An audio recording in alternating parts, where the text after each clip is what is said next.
Morning, members. Can I please remind you to ensure mobile phones and other devices are on silent, that banners, etc. are not permitted, and members of the public are not allowed to address the meeting, to use the microphones which are available when addressing the meeting, and that you may be filmed or recorded during this meeting. Thank you. Please be upstanding for the chairman.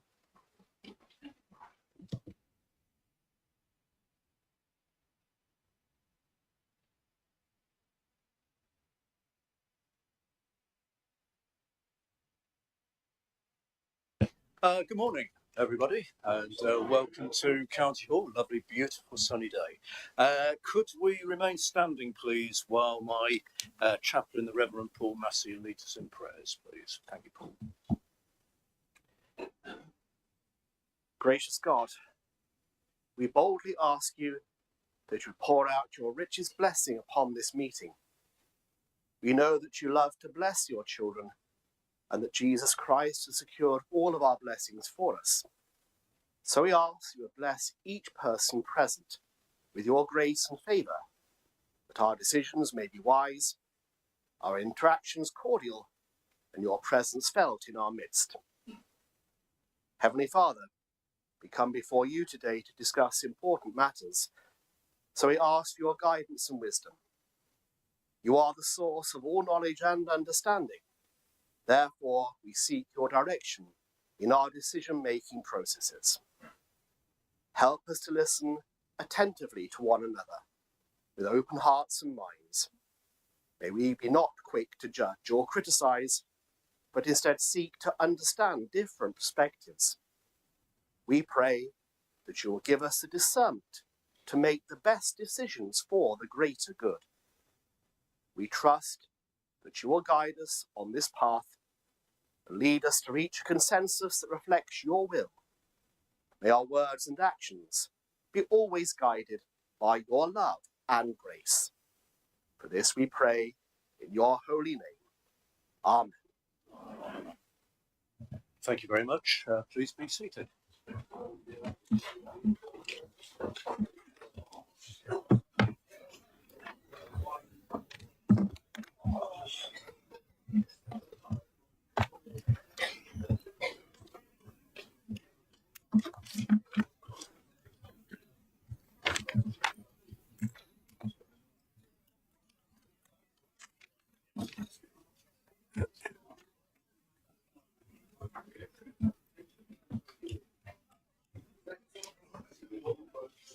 Okay, so are we all here? Are we all?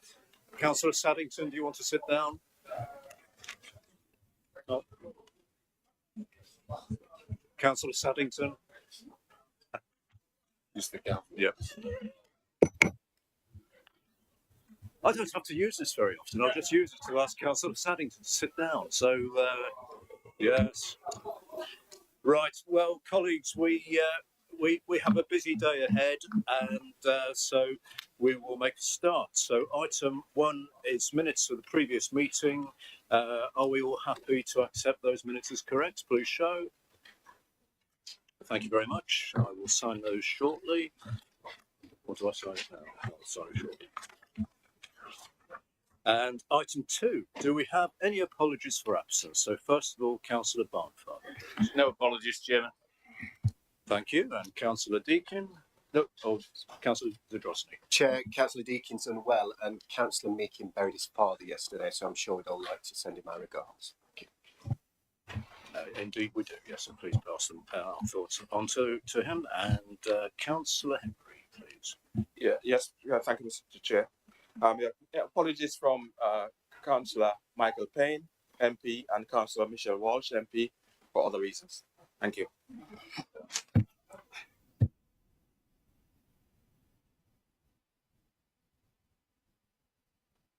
Thank you. And item 3 is any declarations of interest.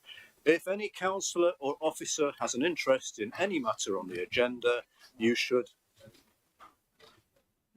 declare it now. Please raise your hand now if you have an interest to declare, and when called to speak, you should state what type of interest it is and give brief details. So do we have any interests to declare? No, none. Okay, thank you. So, item 4 is Chairman's business. We have no awards today. I will just briefly update you on some things that I've been involved with.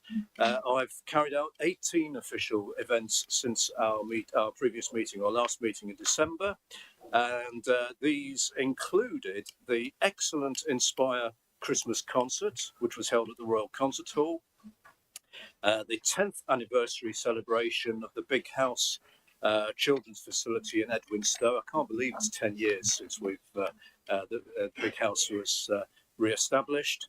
And also I've attended the Indian Republic Day celebrations, Holocaust Memorial Day here at County Hall, and also the 60th anniversary of the Nottingham Liberal Synagogue in Nottingham a few weeks ago.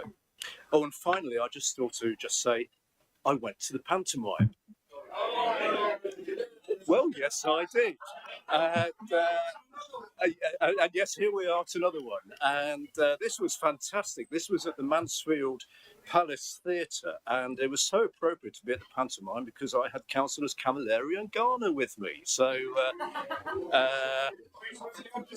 yeah. Yes, they... I think we'll leave any thoughts about who was wearing the slipper in our own individual minds. So no, it's seriously, it was a very, very good thing to go to. And Mansfield should be very proud of the theatre and the performance, all done by amateurs and volunteers. Fantastic. Also, just if I may, just give a plug for my upcoming Chairman's Charity Quiz, which is being held on Wednesday the 26th of March. Across the road at Trent Bridge, a great venue. It's to raise money for my charity, which is Headway Nottingham. We did the same thing last year for Councillor Ogle, which was a superb event. So if you are available and free on the 26th of March, do please come along. Tickets are fantastic value, £16 each, and for that, as well as having the quiz and company of great people, you also get pie, chips and pea supper. So if you're interested in attending, perhaps over lunchtime, have a word with Mikolai outside there. So I now need to go on to slightly more serious things. May I remind members that under regulations passed by the government in February 2014, there must be a recorded vote on any budget amendment and the final budget motion. As such, there will be a recorded vote for the amendment and the final motion. May I also remind members that the end limit for this meeting is 5:30 p.m. The meeting will only continue beyond this if necessary and not beyond 8 p.m. So do bear that in mind, the if necessary bit, and because I'm sure we're all busy. And lunch will be approximately 12:30, but just before we depart for lunch, could I ask you to just stay here for a few moments, because today is quite probably a momentous day, that this is the final full council meeting that will be held in this chamber. So there will be some photographs taken to mark the occasion. So I'm sure we'd all like to be in those photographs. Won't take too long, but we'll do those just before lunch, if that's all right with everyone. So we now move on to the first main item today, which is recognition of members of groups. And I'd like to call Councillor Chris Barnfather, who will move recommendations in the report. So Councillor Barnfather, please. Yeah, thank you, Chairman. The Local Government Committees and Political Groups Regulations of 1990, made under the Local Government and Housing Act of 1989, require that any changes to the membership of political groups be notified to this full council. So that is my intention this morning. This is to note the changes to the political groups brought about by the resignation of Councillor Maggie McGrath from the Labour group, who now intends to sit as an independent, solely independent member in this chamber. So there are currently 3 political groups in the council: the Nottinghamshire County Council Conservative group of 34 members, the Nottinghamshire County Council Labour group of 14 members, and the Nottinghamshire County Independent group of 15 members. The percentages are shown in the papers before colleagues. This is a noting report only, Chairman. All details are contained within Appendix A and I move the motion. Thank you, Chairman. Thank you, Councillor Barnfather, and I'll call Councillor Bruce Lawton to second the motion, please. Thank you very much, Mr. Chairman. I formally second the motion. Thank you very much. Does anyone wish to make any comments or speak on this item? No? Okay, thank you. Well, it's a noting item only, so thank you for that. And I now call Councillor Chris Barnfather again, who will move the item 6 on the agenda, which is membership of committees. So, Councillor Barnfather, please. Thank you, Chairman. All decisions have consequences, and owing to the change in the numbers of membership of the political groupings, it does mean that there is a requirement for the County Council to review the allocation of committee seats to the political groups within this council. The changes are identified within the papers before you. In determining the composition of committees, accounts must be taken of the requirements of Section 15 of the Local Government and Housing Act of 1989, and this requires that seats on committees and subcommittees are allocated to the political groups of the council in a way which reflects the overall balance on the council, which of course, as I've already alluded to, has changed. The changes as proposed to the allocation are set out in the documents before us. It also means that there will be changes to the appointments of the vice chairs of some of our committees. I'll just detail those if I may, Chairman. It means that Councillor Tom Hollis is now being proposed as the vice chairman of the Overview Committee. It means that Councillor Francis Perdue-Horan is being proposed as the Planning and Rights of Way Committee vice chairman. Councillor Anne Callaghan is being proposed as the vice chairman of the Children and Family Select Committee, and Councillor Jim Creamer as the vice chairman of the Place Select Committee. There will also be some change to the membership of Nottinghamshire County Councillors on the Nottinghamshire and City of Nottingham Fire Authority, in that the allocations change slightly. The independent group effectively gain a member and the Labour group lose a member. That is for those groups to nominate their representatives, not for this council, Mr. Chairman. But the appointment of committee vice chairman, as I've already identified, is the responsibility of this council. So I therefore move the recommendations at the bottom of page 36 of the bundle, that the council confirm the revised allocation of committee seats as set out in Appendix A, that the council confirm the revised allocation of seats on the Nottinghamshire City of Nottingham Fire Authority as set out in paragraph 6 until the annual meeting of the council in May 2025, and that the council make the appointments of vice chairmen as I've already identified and which are set out in paragraph 7 until the annual meeting of the council in May 2025. I move the motion. Thank you, Chairman.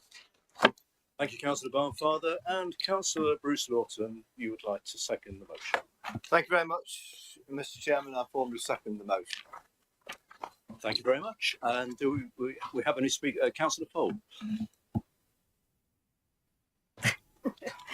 Yeah. I've just asked Councillor Guilford to stay put because he's going to be a bit embarrassed for what I'm about to say.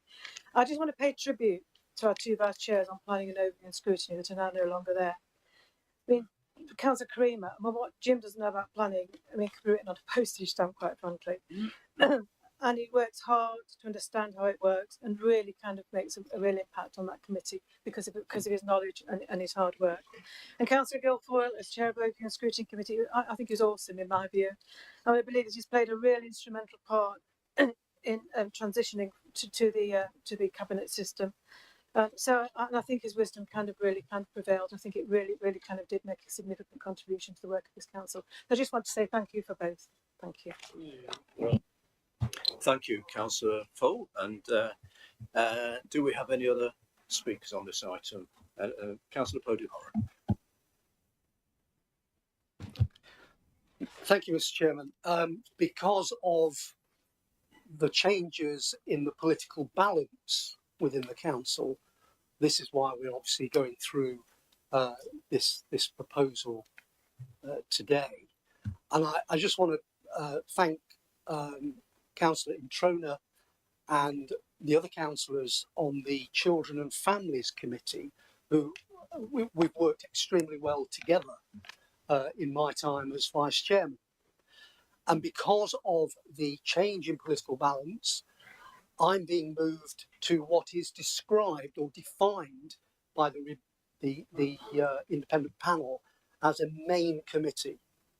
I would have preferred to have stayed as I was, but I'm quite happy that Councillor Callaghan is moving over into Vice Chairman. But my point, Mr. Chairman, is the work of the Children and Families Committee does not deserve a lower rank in our structure than, say, planning, for example. And so I will be writing to the chairman of the independent panel to argue the case for recognising children and families as a main committee from my point of view. So, you know, it is what it is, but I just want to make that point. Thank you. Okay, thank you, Councillor Purdue-Horan.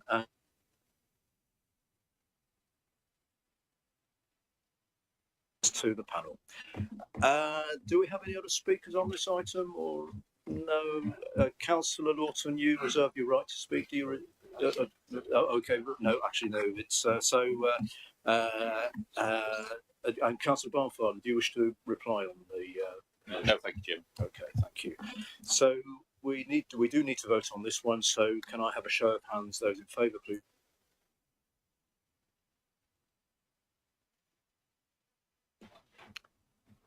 Is anyone against? And any abstentions? One abstention. Okay, got that. Thank you. Right, item 7, changes to the Constitution. This is update to the Members' Allowances scheme, and I'll call Councillor the report. So, Councillor Barnfather, a busy morning for you. Mr. Chairman, can I just point out that your microphone keeps coming and going? Yes, I thought it was. I can't explain it. It's the red lights on, but I'm sure our colleagues will tweak what they have to do with the controls, please. Councillor Barnfather. Thank you, Chairman.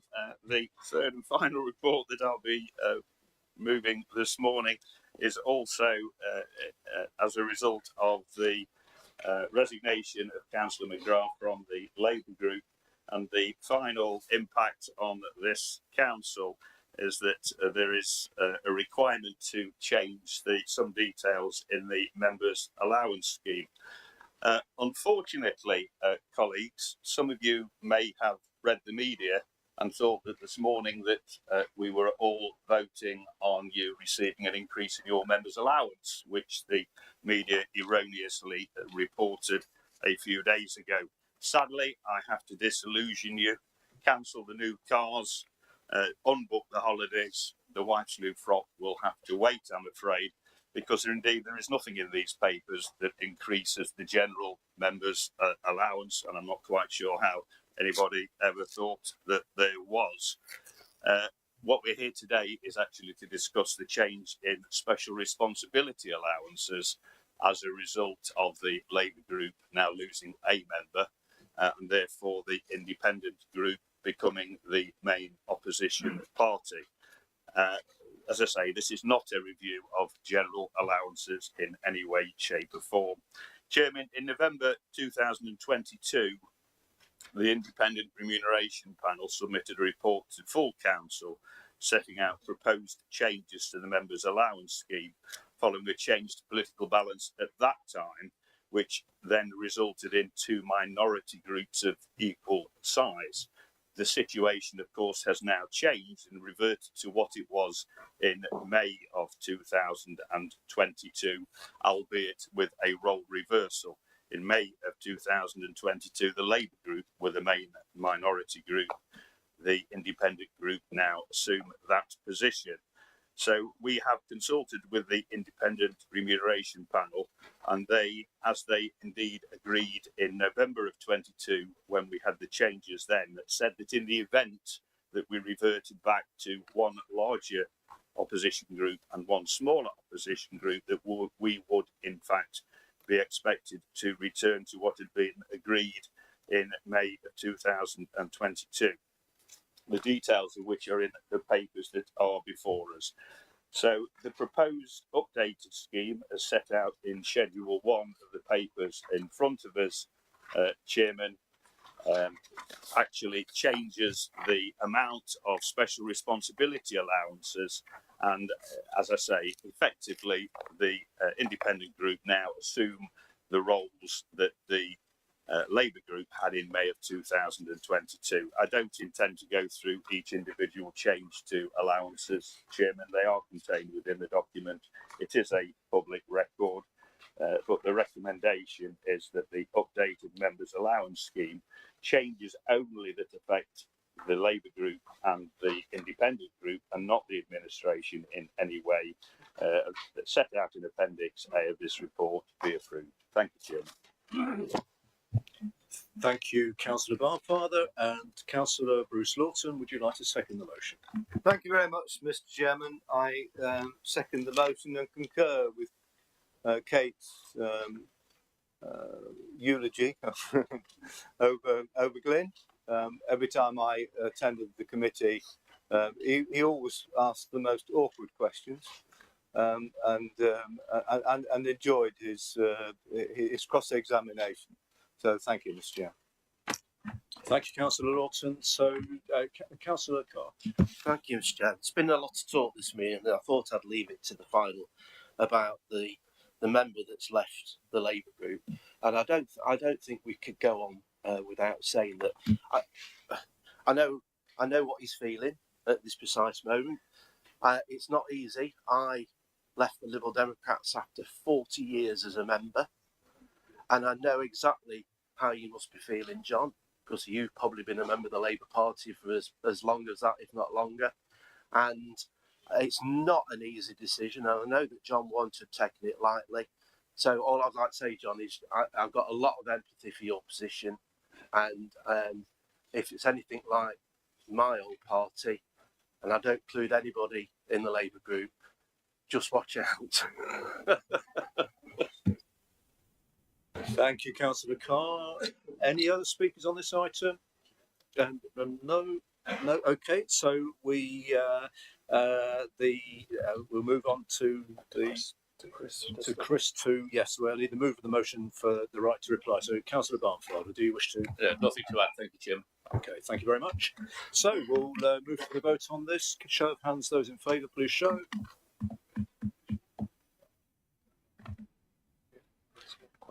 I think it's unanimous, but just for the record, anyone against? No abstentions. Have an abstention. We have an abstention. Are you abstaining? Yeah, so we do have an abstention. Okay, got that. Right. So we move on to item 8, which is the annual budget report for 2025 to 2026. As set out in the Constitution for the annual budget meeting, there will be a single debate on the motion and any amendments.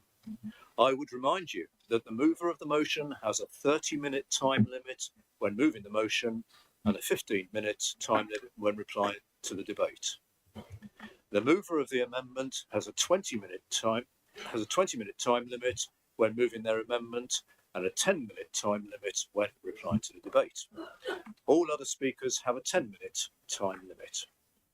Once the motion has been moved and seconded, I will ask the Labour group to move their amendment. Once the budget proposals and amendment have been moved and seconded, I will open the single debate on the motion and amendment. So with that said, I'll call Councillor Richard Jackson to move the recommendations shown in the report and speak on the motion. So, Councillor Jackson.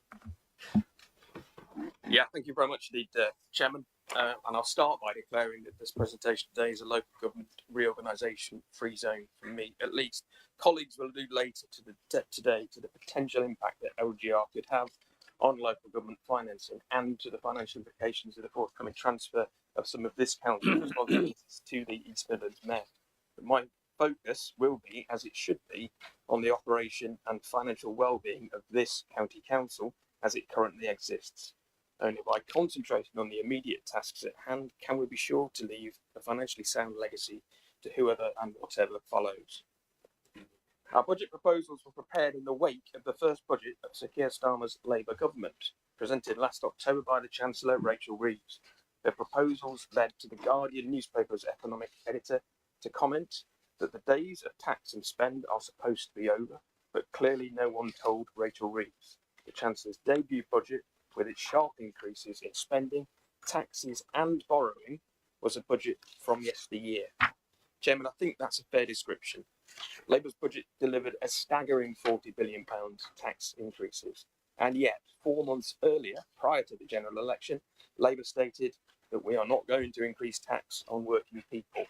In an election campaign video on the 10th of June, Rachel Reeves said, "My promise to you is this: Labour will not put up your income tax, national insurance or VAT."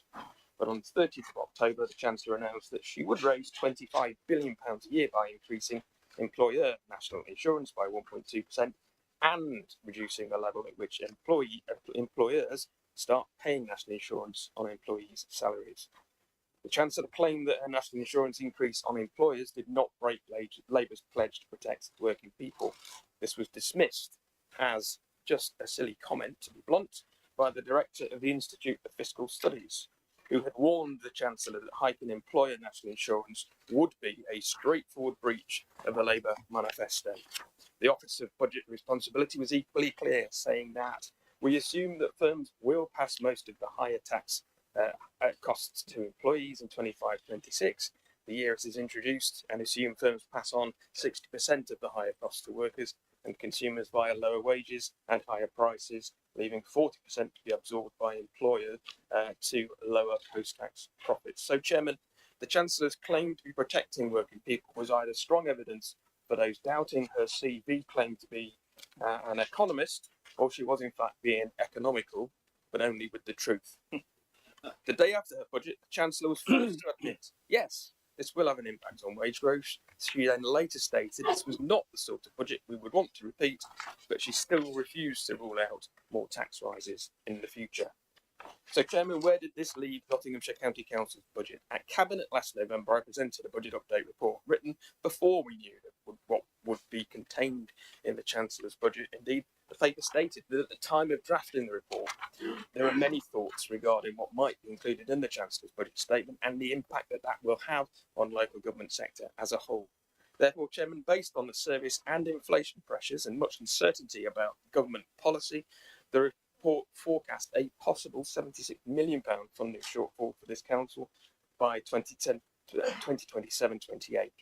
I emphasised then that this was a worst case scenario. The fate of now defunct Northamptonshire County Council shows what happens if you glibly assume the best. I did, however, assure residents that there was no risk of Nottinghamshire County Council needing to issue a Section 114 bankruptcy notice, unlike our neighbours in Nottingham City. In fact, I predicted that Nottinghamshire's financial picture would improve by the time we came to set the budget, given our track record of absorbing financial shocks while still delivering savings and protecting services. I confess, though, I did not predict the Chancellor's national insurance tax bombshell. Our officers calculated that Labour's increase in employers' national insurance and national living wage would increase pressures on this county council by £31 million through higher fees for care providers and potential care provider failures. They further calculated the national insurance hike would bring £4.5 million of direct costs to this council as an employer. Altogether, a combined extra pressure of £35.5 million, Mr. Chairman. On the flip side, the autumn budget did include some new money for councils, including social care grant and special educational needs and disabilities, plus other adjustments, for which this council amounted to £19.3 million more funding than previously assumed in our MTFS.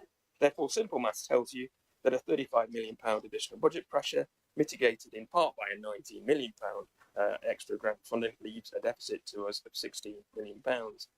In February last year, our MTFS estimated that a budget shortfall of £36 million by 2028. We had great confidence in our ongoing ability to find that £36 million. having scheduled more than £16 million of savings and efficiencies earlier that same month. But the deficit created by Labour's autumn budget, combined with higher than anticipated inflation, served to increase this £36 million budget gap to £65 million. The positive spin is that 65 million was still better than the worst case scenario of 76, set out in my report before the Chancellor's budget, but not remotely as terrifying as Nottingham City Council's original £172 million budget gap, for example. Nevertheless, the unspun fact remains that Rachel Reeves' proposals and the state of the economy she was managing combined to double this council's financial challenge since last February, and it would be higher still, but for great work done by cabinet members and officers to mitigate budget pressures in year. This £65 million problem was why last December I proposed, and Councillor Camilleri seconded, a motion asking our council leader to write to the Chancellor calling on the Labour government to fund the extra cost burdens that it had placed on us. So, Chairman, did the Chancellor listen to our lobbying?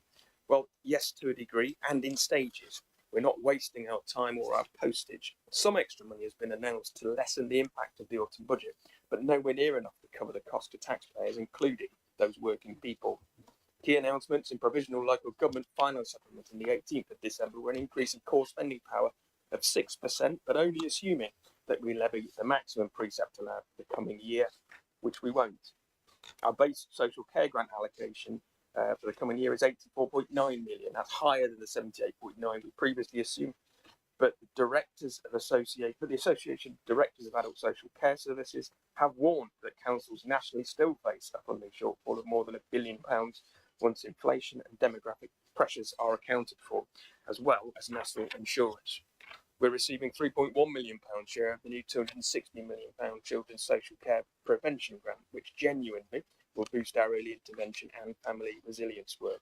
Our revenue support grant allocation of £9.9 million for the coming year is higher than the MTF estimate of 8.6, but only because two previously separate grants have been rolled into the RSG, so in reality the RSG has flatlined. Our MTFS was correct in assuming that we would receive a total of £33.5 million in Better Care Fund, discharge grant, market sustainability and improvement fund grants. So that income is in line with expectations, but there's no new money there. And then we reached national insurance. The provisional local government settlement in late December announced an additional £515 million for councils in compensation for the government's national insurance contributions forced upon us as employers, but the government declined to clarify the precise allocations until the final settlement was announced in the new year. Only just before our cabinet meeting on the 6th of February did the government confirm 5.3 of this £515 million would find its way to Nottinghamshire County Council. Chairman, that's £3.3 million more than previously expected. By this time, we had already identified mitigations to balance out the £4.5 million impact of the Chancellor's national insurance increases on us as an employer across all of our services. We therefore proposing to reassign that un-ring-fenced £3.3 million to address the county's public's number one priority of highways, and I will return to this later. The fact remains, however, that none of the post-budget announcements from government have addressed the £31 million combined national insurance and national living wage pressure expected to filter through to us from social care providers. Nor is that £31 million pressure offset by the council's £12.5 million share of social grant uplift, which, lest we forget, was marketed by Rachel Reeves as shiny new money for frontline adults and children's social care, not as belated compensation for national insurance costs dumped on us by the same Chancellor. Remove the smoke and mirrors and our own coping skills, and the bottom line is the Chancellor has left adult social care services in Nottinghamshire, financially worse off than where we started. We also learned that Nottinghamshire County Council would receive nothing, zero, nout, from the government's one-off £600 million recovery grant. And yet, ineptly won, wasteful, bankrupt Nottingham City Council receives 11.1 million. The government's line is that deprivation was the key factor in determining these allocations, Chairman, but maybe they meant deprivation of good financial leadership. In fact, just a few days ago, it announced that Labour-controlled Nottingham City Council is to receive additional exceptional financial support of £25 million from the Labour government, seemingly another reward for abject failure. The local government financial settlement and other funding announcements will certainly not cover the County Council for the costs placed on it by the Chancellor. An increased burden is being placed on working people, even if the backlash to her budget embarrassed her into softening it just a little bit. Sir Keir Starmer and co will, I'm sure, seek to claim all the credit for the forthcoming public spending splurge arising from their £40 billion tax hike, but they are trying to deflect the blame for collecting that cash onto councils like us and onto businesses. They want us to do their dirty work. So the next question is, how much of Labour's extra cost burden can this council absorb internally, and how much are we forced to pass on to residents? And I do mean forced. It became evident very early in this budget setting process that the government ministers and officials want and expect councils to maximise council tax. Angela Rayner even put rules in place to punish councils that set lower tax bills by giving them less in government grants. And I suppose we already have been punished in view of a lack of recovery grant. What does this say about the Labour's attitude to councils who carefully manage public money and seek to minimise their council tax demand on residents every year? Councils such as Conservative control Nottinghamshire County Council. But we're not going to change our approach. We will continue with the year-round budgeting, modernising and transformation agendas that have become a hallmark of current administration and two Conservative administrations before it. Our adult social care and children and families budgets continue to reflect the strain being felt on these services across the country. In adult social care, the challenge, aside from the Chancellor's national insurance increase, continues to be growing demand for services driven by demographic pressures that have been well documented. As of period 9, adult social care is overspending. It's a pressure that we simply must absorb because people need these services. Departmental reserves are being deployed temporarily to reduce this. As Councillor Wheeler will explain later, intensive work has been taking place within the Adult Social Care Department on measures to manage and mitigate these pressures, because it's clear the cavalry isn't arriving to help us anytime soon. The government has announced that an independent commission to reform adult social care in England is set to begin work in April, but it's not due to publish its final report until 2028. We know from experience that governments are not certain to implement the eventual recommendations of such reviews because they will be politically difficult. The chances of progress become even slimmer if a general election is on the horizon, which it may well be by then, and we all remember what happened to Theresa May. It follows that in the absence of any silver budget bullets on firm policies from national level to make the adult social care sustainable, the investments that we make, for instance, in public health has never been more important. Public health is the science and art of preventing disease, prolonging life and promoting health, to quote the faculty of public health, who should know. The investment we make in public health is therefore vital means of evening out and ultimately reducing future demand, particularly on our adult social care budget. And to this end, I believe that we're getting better at identifying and measuring the tangible outcomes of the various contracts in which we invest. Working within the boundaries of public health budget ring fencing, we allocate almost £6 million, as 13% of public health grant funding to support wider council projects that demonstrably result in improved public health outcomes.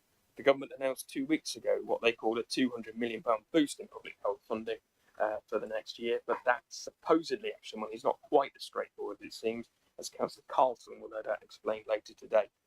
Meanwhile, in children's social care, the main issue is no longer demand.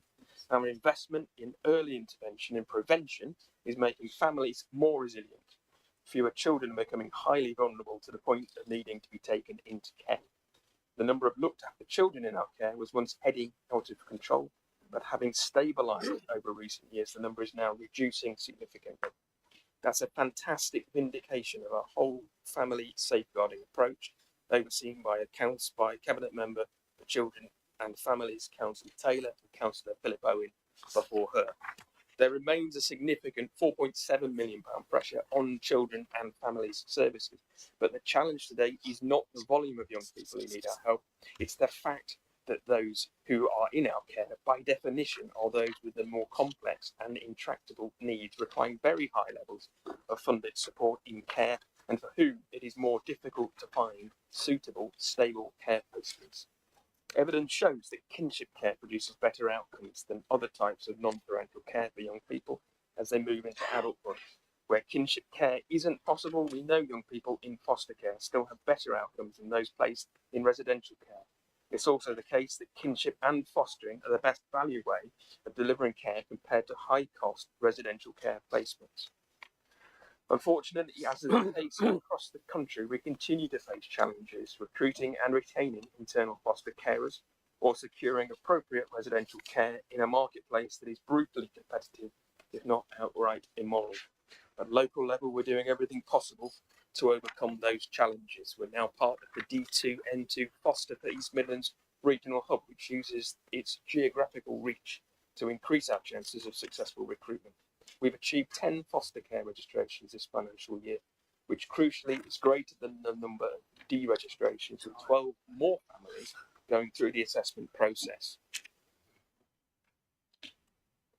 Chairman, we're also increasing the number of smaller, high-quality, two-bedroom residential homes available for placements, thanks not only to Councillor Taylor's department, but also to the effort of Councillor Girling and his officers, as I'm sure he will explain later. But we can only do so much within this wild west market. The scale of the challenge demands intervention from national government too. We welcome the announcement last April of the DFE's advisory group on the profiteering of private companies such as Children's Social Care and Labour government's suggestion that it will legislate on such profiteering through the Children's Wellbeing and School Bill. Ministers have promised to return to the sector to providing high quality outcomes at sustainable costs to the taxpayer. If they achieve this, I will happily give them credit for it, even as a Conservative cabinet member. We also need help from government to manage expectations and sustainably fund the assistance required by families with special educational needs and disabilities. I said last year that the government's commitment to high expectations for pupils with SEND was commendable in principle, but the costs of those high expectations are falling on councils like ours without the funding to match. As with adult social care, we're working incredibly hard within the authority to mitigate these pressures, but there are only so many levers which we can pull at a local level. These pressures on councils arise mainly from Children and Families Act legislation created by national government, so it follows that the sustainable solution and funding to tackle those pressures should also come from national government. I'm sure Councillor Bradley will explain more extensively later on. It is inevitable that I've focused heavily on the parts of our budget where the greatest pressures exist, but it's equally important to praise the remarkable success within other portfolios. Not only we continue delivering services long since cut by other councils, but also achieve this while staying mostly in budget and in some cases in surplus, offsetting pressures elsewhere in the authority. I've already mentioned Councillor Carter's public health brief, but he also proudly is responsible for maintaining our library services, which have not only operated within their £13 million budget, but are now surely the envy of the entire country. Yeah.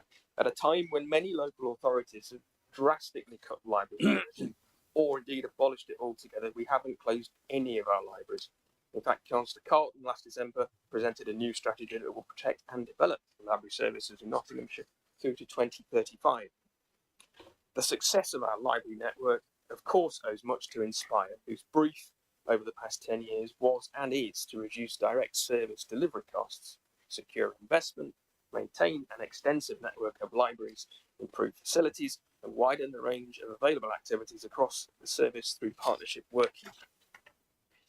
Chairman, praise is also due to the Cabinet Member for Economic Development and Asset Management and his officers. Councillor Girling and his team have been a driving force behind our efforts to maintain services, modernise, improve our strategic use of assets and reduce our overhead costs. We continue to reduce the running costs of our estate, selling land and buildings that we no longer need and funding our capital programme from capital receipts rather than needing to borrow. The £13.5 million underspent in the central items line of our budget owes an amount to the work being done within the asset management function and to consistent and prudent management by finance officers within my portfolio, helping to offset the pressures in the adults and the children's budgets. It wasn't so long ago, Chairman, that certain people were accusing this council of sitting on £300 million of reserves. This was ridiculous, deceptive, because most reserves, as councillors well know, are earmarked or held for specific purposes. For example, government grants, NHS money, school balances, PFI reserves, insurance, and investor save money, which we use to drive transformation. It is, however, a fact that during the modernisation and efficiency drive led by successive Conservative administrations over the past decade, we prudently set aside some non-earmarked reserves, which we are now able to deploy.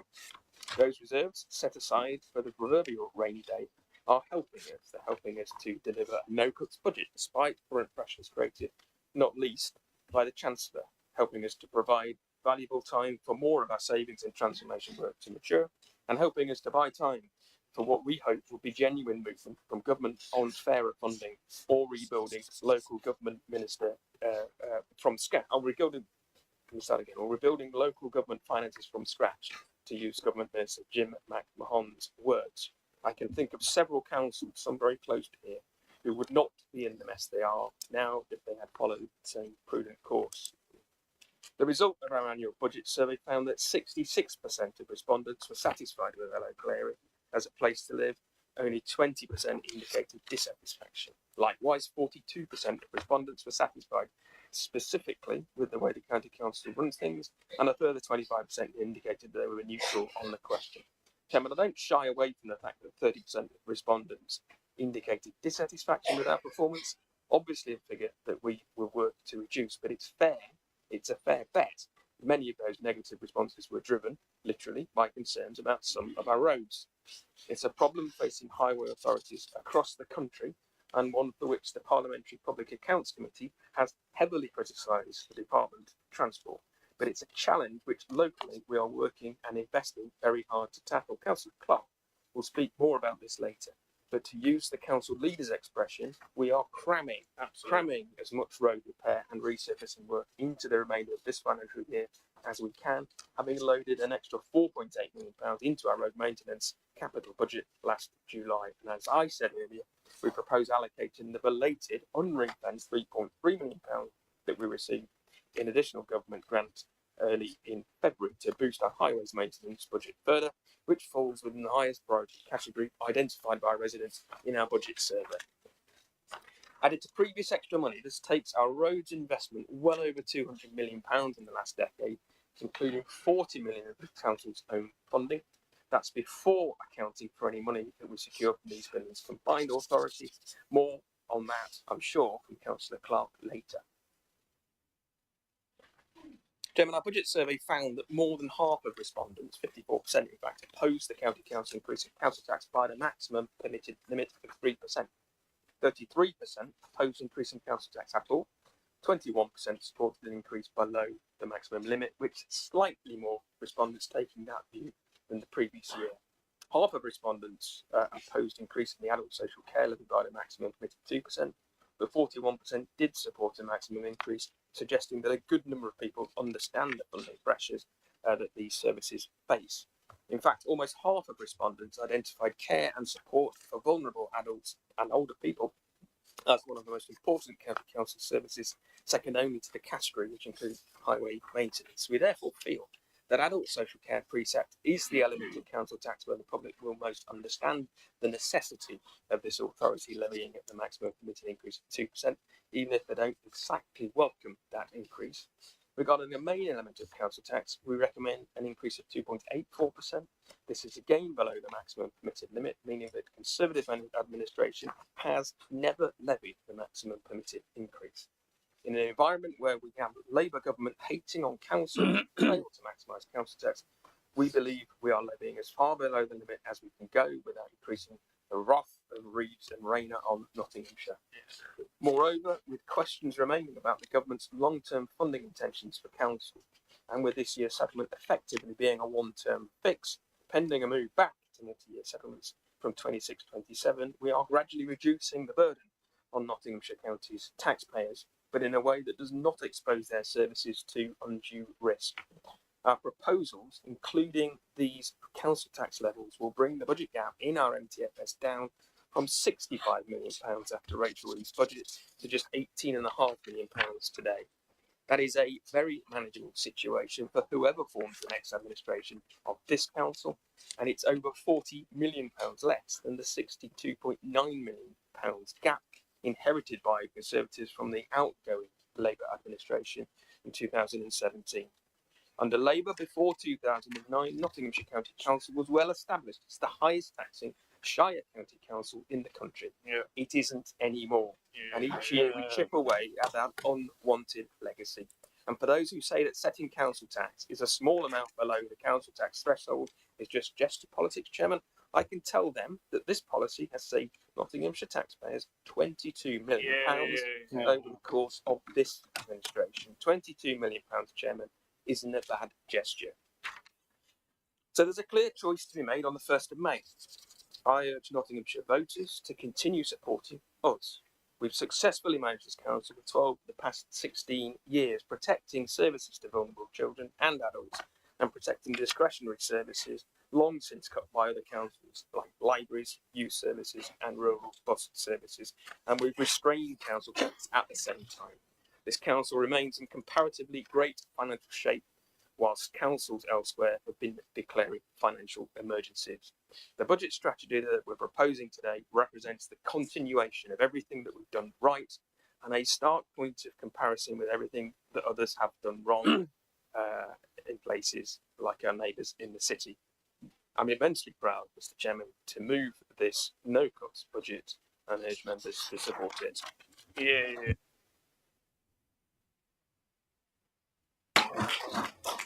Thank you, Councillor Jackson. I now call Councillor Sam Smith to second the motion. Thank you, Mr. Chairman. Proudly second the motion and reserve my right to speak. Thank you very much. And so I'd like to invite Councillor Jim Creamer to move the Labour Group amendment, please. Thank you. Thank you, Mr. Chair. And I'd like to thank the Labour government for the increase that we've actually had this time round after 14 years. Right, I'll start by addressing the budget put forth by the current administration, if only to say that despite the Tories playing their political games in the media, having issued 3 different medium-term financial projections in the last 6 months, it's refreshing to see following the final local government settlement such large increase in funding from the national Labour government, our government, and the lowest predicted shortfall over the medium term, unlike anything we saw over the past 14 years, as the Conservatives strangled local government to the point of collapse. Over 34 million of extra Labour funding has allowed Councillor Jackson to balance his books this year. And although I expect his thanks to the government will have to be taken as implied, this is a clear reversal of the austerity that we saw under the party's government. This extra funding includes millions of pounds in child social care, prevention grant revenue, support grant, new homes bonuses, as well as 2.5 million extra for public health, and crucially, over 5 million for national insurance contributions. 3.3 million, which is already said, million over and above what Councillor Jackson put out to the press in his pre-Christmas panic. But then again, when the facts got in the way of Tories blame the politics of fear, that is, in debating this additional 3.3 million that the focus of the revenue side of our alternative budget, instead of capitalising this money and putting it into roads, as the Tories have confusingly done, even though we are about to see many times that amount from MCA, again, many times that from MCA, this is a small amount compared to what we are going to get. We are proposing to put people at the heart of the council and use the extra government funding to address the priorities of local residents. I will get through each line of how we intend to do that using the extra money in our revenue budget. Firstly, we will use 1.75 million to improve special educational needs and disability services across the county, offer inclusivity and specialist provision within our primary schools, and crucially, fixing the woeful state of education healthcare plan assessments in this authority, which has seen Nottingham consistently missing national targets by a country mile, I would say a county mile for us. Our proposed improvements to this system that will be delivered by committee extra money to the top 1 billion that the Labour government has placed, that's 1 billion, will benefit thousands of families across Nottinghamshire who are currently being failed by a Tory administration operating with a context created by the last Tory government. However, I'll let our group leader and seconder of this amendment, Councillor Fowler, address this point more fully as she comes from appearing at Parliamentary Select Committee on this very subject just the other day. Item 2 of our amendment to revenue spend shows that we are proposing that the County Council up its game and start to play a meaningful role in tackling antisocial behaviour across Nottinghamshire. We saw from the Big Knot survey that over a third of residents think that the most important issue is reducing crime in their local area. The county currently does little by way of addressing ASB or improving the safety of our streets. While we know the Tories don't care about this issue either locally or nationally, with the last government closing over 600 police stations, that's 600 under that same 14 years again, Office neighbourhood policing is back on the table as the new Labour government introduced a community policing guarantee that is putting an additional 13,000 more police officers and PCSOs on our streets. That's extra on our streets. Crime Commissioner Gary Gordon has also been assured that Nottinghamshire will be getting its fair share of these extra resources. With £500,000 to spend on partnership working and community engagement, we are proposing as a county council we go further in Nottinghamshire and play a greater role in combating ASB alongside district and borough councils and our PCC. Despite being well positioned as an upper tier authority in that we have responsibilities around young people, families and highways, we have not been pulling our weight as a partner with the Community Safety Agreement in addressing the 14,000 incidents of antisocial behaviour that we saw across the county last year. 14,000 incidents. We understand that everyone deserves to feel safe in their home and neighbourhood. We regret the status quo and we said so that we will spend the extra money this council has received from government to play our part in putting money where our mouth is. This is what we do when we were last in power in Nottinghamshire, and this is what we'll do again after May. Additionally, to addressing SEND provision across county and improving our action on ASB, you will see we are proposing a £480,000 to support Nottinghamshire business and enterprise. Nottingham County Council used to play a significant role in the regeneration of our area and work with businesses to foster innovation, increase productivity and boost economic growth. With this proposal, we begin to replicate, in part, the positive influence the Council had within the local economy, helping businesses to survive, thrive and expand through innovation, marketing and sustainability. There's often a tendency when talking about growth and productivity to focus too heavily on large companies simply creating jobs, when in fact, particularly at a regional level, small and medium-sized businesses are the lifeblood of the local economy. Majority employers and hubs of innovative potential often lacking the financial resource to fund teams of people dedicated to researching efficiencies, as big businesses are able to do. It is SMEs who would benefit most from partnership with an engaged local authority with the knowledge, the base contracts and reach that comes along with it. With a government committed to pursuing growth across the country, Nottinghamshire has the opportunity to play a greater role in working with local businesses to improve the economic outlook and boost the prospect of this region. Another way in which we are proposing to deliver on the priorities of residents to tackle speeding across the county by investing in traffic calming measures in key areas. Every death and injury on our roads could and should be avoided. Every child has the right to be safe on their journey to and from school, and their parents should know that they will come home safely every day. I'm sure every member in this chamber has at least one problematic road in their patch that has consistent problems with speeding. We are determined to address this and keep our residents safe. For clarity, we're not just saying that all these measures must be in the form of speed cameras. There are several other schemes that are just as effective at reducing dangerous driving. And the scheme must, of course, be suitable for the local area. But there are clear issues across the county that aren't being addressed, and the money we're proposing in this amendment will go some way to change that. Next on our amendment is our proposed increase to the Family Hubs budget, specifically for building brand around the excellent work they do and raising awareness of the help and advice. So again, thanks to the staff, work brilliantly. That's available by joining up and enhancing services. Family Hubs provide a welcoming front door to vital support to improve health, education and the well-being of babies, children and young people. And their families, of course. Officers should be commended for their incredible achievements so far. What is needed now, though, is additional funding to take the network to the next level. We are proposing that 200,000 of the additional money that this council received from government be put forward, developing comms tools to promote family hubs, such as creating digital family hub that acts as an online platform for the network, which includes information, booking and registration facilities, guidance and advice.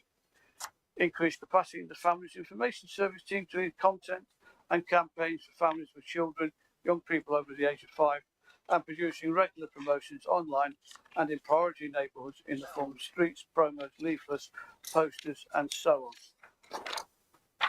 Although we still mourn the loss of Shore Star centres and condemn the enormous harm closing them to these communities and families across the country, I think everyone in the Chamber can agree that family hubs has the potential to be a triumph of early intervention on an initiative we can all get behind for a modest sum. We can elevate the service to be a respected and trusted brand that everyone recognises, much like the NHS. This is what we're proposing here and we hope you will support it. The final item on our proposed amendment to the revenue budget is committing 120,000 to increase support for the Council's community transport offer.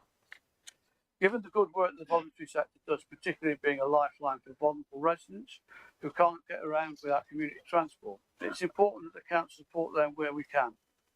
One of the typical routes through which the voluntary sector gets support in Nottinghamshire is by applying to the local communities fund.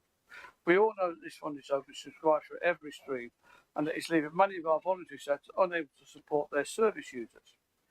Therefore, we are proposing to create a specific substream of the LCF that provides funding for organisations and charities that run community transport initiatives. To help them invest in vehicles, recruit drivers and generally better cater to the needs of the most vulnerable and isolated members of our communities. That doesn't just mean rural, there's isolated members in urban areas as well. To the council of this size, 100% out is a small sum of money, but shared out among hard-working groups in our voluntary sector, it will mean the world. With all these proposals to better spend the increase the council has seen in its revenue budget, we will be able to begin addressing the priorities of residents while we acknowledge the dire state of our roads caused by over a decade of Tory underfunding. The Conservatives' proposal to spend this money on potholes, well, 14 years if you like, then potholes is baffling. They know as well as we do that 75 million has been received by the East Midlands Mayoral Authority. That's 75 million. Specifically for roads, a substantial chunk of that will be coming to Nottinghamshire. We have been given the money by the Labour government to fix our roads. So the Tory proposals to capitalise extra revenue spent instead of making up for failures in other areas can only mean one thing. There's an election coming and they need something to stick on their leaflets. A party of ideas unable to point to any successes from their time in office needs a headline. Well, instead of looking to the papers, we're looking to the people and putting them at the centre of our alternative budget. Extra money from a Labour government being spent responsibly and effectively by a Labour council. That's what residents look forward to in May.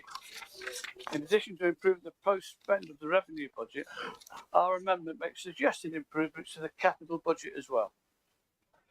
Given that we are seeing substantially the funding to address potholes, going back to the 75 million for the area, the Country for County Labour Government and East Midlands Mayor, we are proposing that we fix our pavements too.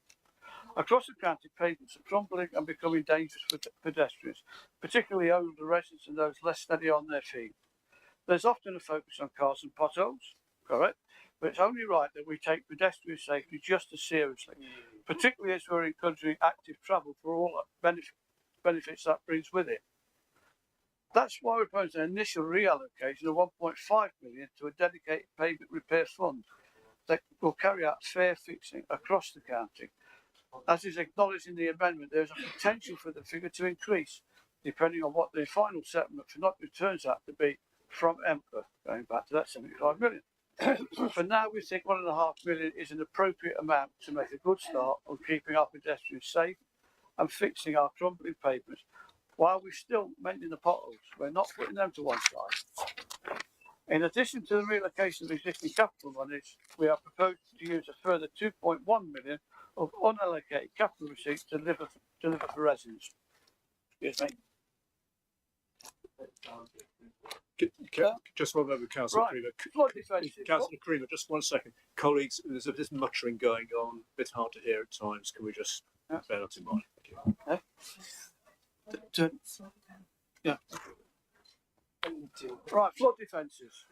1.2 billion of that additional money will be spent on constructing new and effective flood defences at risk areas in the county. Protecting communities across Nottinghamshire from flooding must be a top right for us, and as the lead local flood authority, we are in a position to be doing a lot more than we are currently. It's no surprise that the Tories have neglected their responsibilities to residents in Nottinghamshire, as that's exactly what they did in government. When they were booted out of office last year, the UK's flood defences were in their poorest state on record, with thousands of environmental assets requiring improvements or updating. Nottinghamshire wasn't immune from this chronic underfunding. In fact, according to the Met Office, the East Midlands region has the highest exposure to increase in flood risk due to climate change in England and constantly received the lowest level of investment of any region, which for the East Midlands happens fairly regular, unfortunately. That's why, in addition to the 2.4 billion that our Labour government have placed to bolster our national flood resilience, we are proposing that the County Council do more alongside partners and local communities to defend our towns and villages from flooding. The details of each project would, of course, be tailored to fit the needs and landscapes of each area. But as a start, we would like there to be a focus, where possible, on creating natural flood defences that work hand in hand with nature and the surrounding environment. After May, this is something we will get work on straight away, so as to the best prepared for this year's winter season. We know this is a top right for any residents who experience flooding who may do so in the coming years, as climate change increases risk exponentially, and it's disappointing the council hasn't sought to do more for our communities. As well as vital flood defence, we are proposing that the remaining 900,000 of capital receipts be spent on a ring-fenced foster care capital fund that allows local authority foster carers to adapt their homes to meet the needs of their foster families. Whether that means extending their house to accommodate their foster children as they age, or whether it helps keeping siblings together in a family unit, a foster home with adequate rooms is an excellent way of caring for children. Foster carers offer crucial support. They provide love, stability and compassion to children and young people when they need it most, as has been said by the mover of the main motion. When compared with the expensive residential care, well-resourced fostering reduces the cost to the council and increases the quality of outcomes for cared for children and young people. We saw just last week that the current administration is putting out yet another contract for children's rental care at 11.5 million. This is not sustainable going on into the future, and we need to address this where we can. While we acknowledge that a similar programme currently runs, at least in part, it's not embraced to the full, and instead of dealt with on a case-by-case basis, without being promoted as part of the offer being a local authority foster carer. This may be to some degree because the current administration doesn't want to firmly commit money to such a scheme. We'll leave it to them if they choose, but we say we should commit and provide a ring-fence fund that our fostering team knows is available, can be promoted as part of the council foster care offer. This is about local authority being the standard bearer for service delivery. This should be the case across the board, whether we're discussing anything from social care to housing. The state should be leading the way in standards and expectations. This goes the same for caring for vulnerable children and young people. You will know that every one of us in this room is a corporate parent, and delivering the best possible care for us is a moral and legal duty.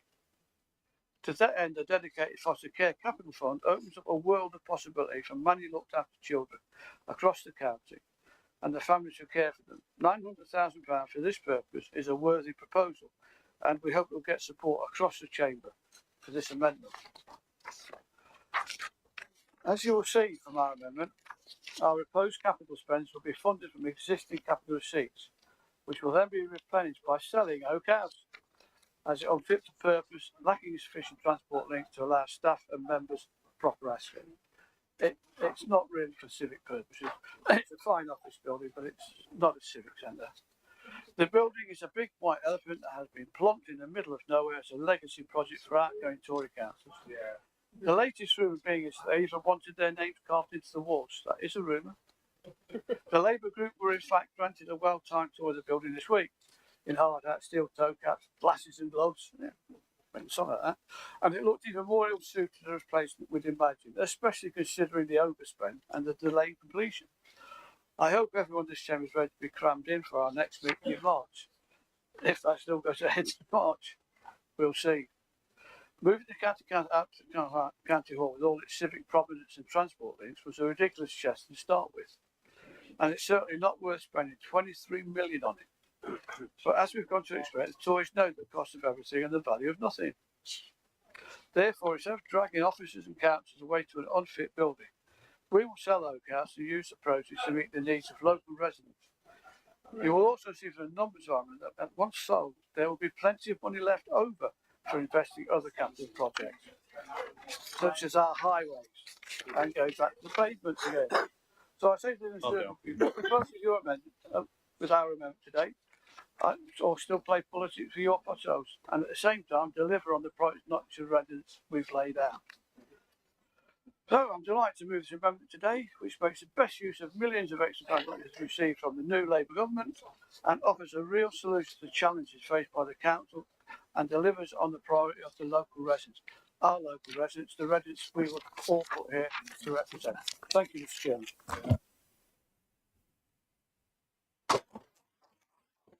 Chairman. Thank you, Councillor Creamer. Councillor Kate Fole, I would like to call you to second your amendment. Second the motion and reserve the right to speak. Right, okay, thank you. So, Councillor Jackson, you moved the original motion. Are you accepting the amendment? Thank you, Chairman. Given that £3.3 million is the equivalent of 66,000 potholes, and it's the number one priority that the residents of Nottinghamshire have given us, we will not be accepting the Labour Party's amendment to our budget.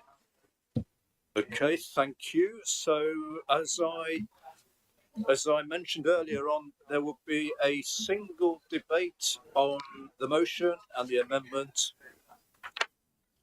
Please. There will be a single debate on the motion and the amendment, and I will now open the debate. Quite a few people have indicated to speak. The first hand is Councillor Zadrozny, please. Thank you, Chairman. Now, of course, there's an old saying that you can't squeeze blood from a stone, but today that's precisely what this council is attempting to do. Let's not waste time pretending this is anything other than what it is. It's a shakedown. The independent group, of course, did not prepare an amendment because, quite frankly, there's nothing of any merit in this budget, and it's tantamount to putting lipstick on a pig. After 8 years of financial failure, waste and negligence, this Conservative-led administration has returned to the people of Nottinghamshire, bowl in hand, feigning Oliver's innocence and asking residents if they can just have a little more. This time, of course, Labour are supporting this looting. I can see Fagan at the back writhing his hands in glee that the Artful Dodgers have been taught well how to pickpocket. But in reality, they're all just a bit more Bill Sykes, bludgeoning you round the head while they raid your savings. And they'll tell you, Mr. Chairman, that it's only £90 extra per household. They'll tell you it could have been worse. But that's like burning down someone's house and then offering them a blanket. It's not just tone deaf. It's downright insulting. And in fact, an average house has paid £1,900 extra in tax thanks to Tory rises over the last 8 years. That's a whole extra year's worth of council tax. So before I go any further, Mr. Chairman, I'd like to propose that we put forward the pay first principle to the test. So those members in this chamber, if they genuinely believe that this tax hike is fair, if you think it's responsible, then put your money where your mouth is. Every councillor supporting this budget should pay their £90 first today, take out your wallet and donate £90 extra to the chairman's charity. Lead by example, show the people of Nottinghamshire that you're willing to pay for the mess you've created, but of course you won't, because deep down you know it's wrong and it's a masterclass in arrogance and insult. And what's worse than the tax hike itself? It's the condescending, patronising, smug attempt at justification. We've all heard it. We've not raised it by as much as we could have. Well, thank you so much. What a generous bunch you are. In fact, let's take this new approach to governance. Instead of fixing the budget, maybe we should give Nottinghamshire residents the option to round up their council tax. After all, it works at McDonald's. They let you round up your bill to support charity. So maybe we should do the same here. Except instead of helping sick children, we could be helping the Tories cover for 8 years of financial incompetence. For just 4p extra a week, you could help a Conservative councillor avoid losing their seat after completely buggering things up. Or for 10p a week, you could ensure... Councillors, Language of language, Shakespeare, councillors, Mr. advance Chairman. me, please. I've edited it. Yeah. For 10p a week, you could ensure that another pothole is ignored while we'll funnel money into vanity projects like Joke House. And for 50p a week, we could buy an outgoing Tory a thank you for your service cake on May the 2nd. The sheer arrogance is unbelievable. You've run this county into the ground, and now you're telling people they should be grateful that you haven't taken more from them. In the county of Robin Hood, all we have is Robin... Well, people might recall the music from Risona, released in 2019. Nottinghamshire is a county held back. So let's talk about what people are actually paying for. What's this extra £90 per household getting them? Better roads? No. Our streets are still a patchwork quilt of potholes. Better services? No. Everything has been cut to the bone, and our communities feel more neglected than ever. Is it better public transport? No, because buses are being cut, leaving whole communities completely stranded.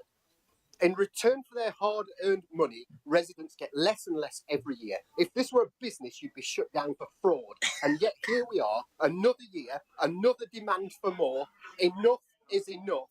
And then, of course, Mr. Chairman, there's the Labour amendment to the budget, a masterpiece in smoke and mirrors. As predictable as it is pathetic, instead of standing up for residents, they're robbing one budget to plug holes in another, stealing from highways repairs to funnel money into services that are failing where Labour are in charge. They expect residents to pay twice to tackle crime, once through their council tax and once again because the Police and Crime Commissioner is missing in action. Nottinghamshire's crying out for real policing, real enforcement and real protection, and instead all we've got from Labour is excuses and soft-touch policies that put criminals first. They expect residents to pay double for economic development because the new mayor is asleep at the wheel, clueless and directionless in a role that they fought so hard for and are doing nothing with. Labour is not an opposition. They are the other side of the Tory coin, and just like the Tories, they want to make working people pay for their failures. And then the biggest insult of all, they pretend they've been against Oak House all along. Well, spare me. Every single time, in every meeting, every committee, Labour councillors voted for it. They cheered it through, nodded it along, and helped land this council with yet another budget black hole. Only the independents warned this would happen. Only the independents saw the train wreck coming. And now Labour, with their shamelessness, try to rewrite history again, hoping no one remembers their complicit guilt. It's like a gang of arsonists complaining about the fire brigade taking too long. When Labour couldn't be figged to write a budget amendment year after year, and we did, and tried to stop Oak House, that was the time, years ago. And the Labour leader called it a press stunt and a gimmick. But now she knows that Labour faces annihilation in May, she thinks our deal was great. But you missed the boat and you allowed this to happen, so shame on you. No wonder Labour can't find candidates willing to stand with a rose next to their name on the ballot paper. They've been scraping the bottom of the barrel for a long time, but now in Arnold, they're looking in the gutter beneath the barrel. Labour in Nottinghamshire is a weakly-led laughing stock, staggering from one disaster to the next, entirely abandoned by their own voters. And let's be honest, Mr. Chairman, 2025 is likely to be the first year in this county's history that there isn't a single Labour councillor left on these benches. And if this is the best you have to offer, good riddance. But there is some good news, Mr. Chairman. Change is coming. On May the 1st, the people of Nottinghamshire have a choice. They can stick with the failures, the excuses, the waste, or they can vote for independent leadership that actually delivers. Because look at Ashfield. We've frozen council tax because we run things properly.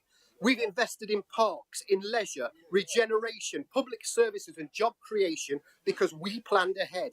We've built, we've improved and we've delivered because we actually know what we're doing. While this council dithers and demands more money, we get things done. And that's precisely what we'll do when the independents take control of this county in May, because Nottinghamshire deserves better. Because Nottinghamshire doesn't have to be held back. It can be a county that invests, that grows and thrives. A county where money is spent wisely, not wasted on failures. A county where communities get the support they deserve. And a county where council tax is kept low because the budget is run correctly. We have shown that we can do it in Ashfield. Independents don't just talk about change, we've delivered it. And on May the 1st, we'll roll up our sleeves and do it for the whole of Nottinghamshire. So to the people watching this, struggling to pay their bills, wondering where their money is going, know this. You do not have to accept this. You do not have to be told year after year that you must pay more for less. And you do not have to sit back while your county is mismanaged into the ground. On May the 1st, you have the power to demand better by voting for your local independent. You vote for competence over chaos, leadership that listens and acts and delivers, because Nottinghamshire deserves better. And on May the 1st, we independents will prove it. Thank you. Thank you. Thank you, Councillor Zadrosny. Now, there's a flurry of hands. There was a flurry of hands went up. We've got so far 13 speakers, and I'm talking, Councillor Smith. Thank you. We've got 13 speakers already listed to speak, and on my list, the next name is Councillor Neil Clark. Well, thank you, Mr. Chairman.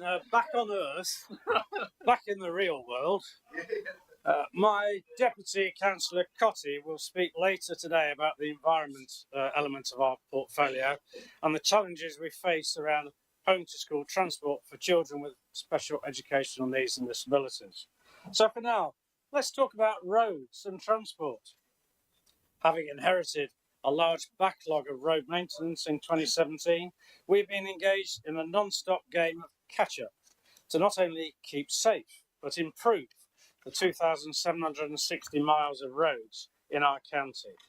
As a result, we are receiving better public feedback than ever before.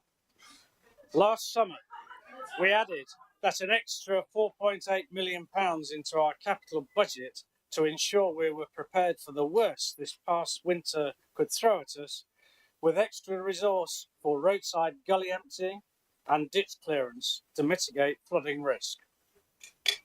Block gullies are not the cause of most flooding. If land is saturated, water flowing through our gullies still has nowhere to go. They're full of water. But we listened and we responded to public requests for more gully cleansing. This includes most recently an extra £467,000, an extra £467,000 to employ 5 more teams to deliver gully cleansing, especially at sites affected by flooding. We're on target to cleanse over 100,000 gullies this year. Around £175 million of flood mitigation and prevention projects have been delivered since 2017. For the benefit of Councillor Creamer, these include more natural flood management projects to help reduce flooding. I want to thank the volunteers across the county who spring into action at times of severe flooding, helping us to deal with the immediate impact and provide support to communities who are affected. So again, thank you. Returning to roads, Councillor Jackson explained that we belatedly received confirmation of an extra £3.3 million in government grant to boost our highways maintenance budget once again, addressing the public's #1 priority. Councillor Creamer had just complained the funding of highways has reduced, and then in the next breath talks about the Labour amendment wants to cut that money from highways, but we're listening to the residents who listed highways maintenance as their #1 priority in our annual budget survey. Councillor Creamer mentioned extra money from government. He seems to have forgotten to mention the even greater extra costs imposed by the government. Our proposal today takes the Council's capital investment in road maintenance to well over £200 million within the last decade, including over £40 million of the Council's own internal funding. We are now carrying out more large-scale patch repairs than ever before, over 60 miles of mechanised patching during this administration.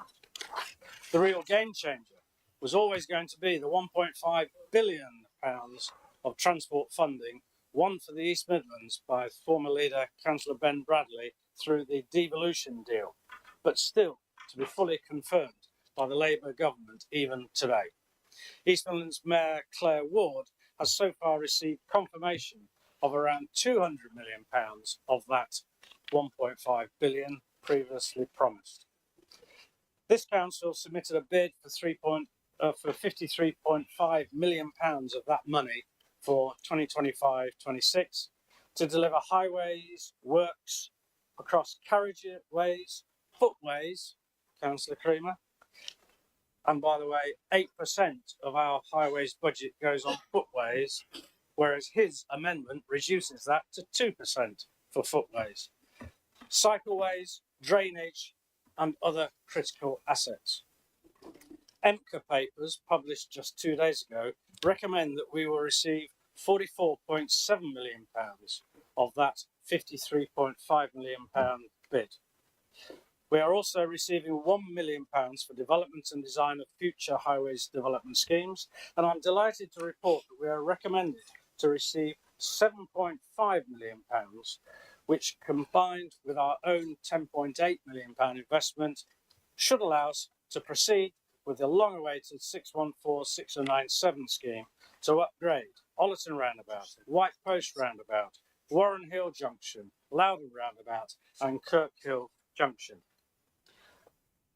The final nod, Mr Chairman, from EMCA would mean that our future spending on highways would see a very significant increase from £55 million to around £72 million.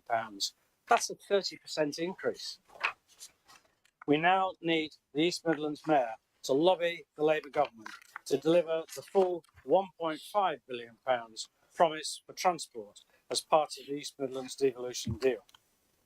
With our own Councillor Sam Smith as the lead on transport and digital connectivity, and me on the same committee, we are making the East Midlands case. Further public transport improvements should be on the EMCA agenda, particularly bus travel. This council has a proud record of protecting and enhancing bus services.